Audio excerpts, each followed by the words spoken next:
আসসালামু আলাইকুম গাইস, কিরকম আছো তোমরা? সকাল হচ্ছে, আমি ছাগলগুলো সব বের করে দিব। এখানে এটা আমার রান ছাগল। আর আমি ঘরে আসলে ওদের যত্নটা বেশি করে করতে হয়। আগে ওদের সঙ্গে ছিলাম, এখন থাকি না, এখন আমার হাজবেন্ডের সাথে থাকি।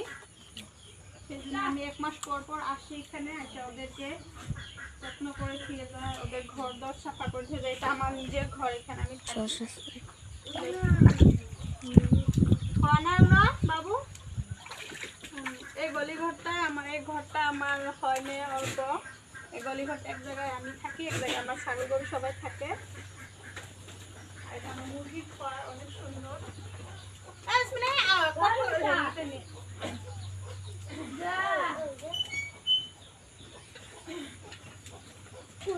আমি ঘরে আসি 1 মাস পর পর, আসছে তারপরে ওদেরকে ঠিক করে দিয়ে। আরো আছে না বাবু? সবসময় ওদের বাসায় থাকতে পারি না, আগে একসাথে ছিলাম ওদের সাথে, সবার সাথে।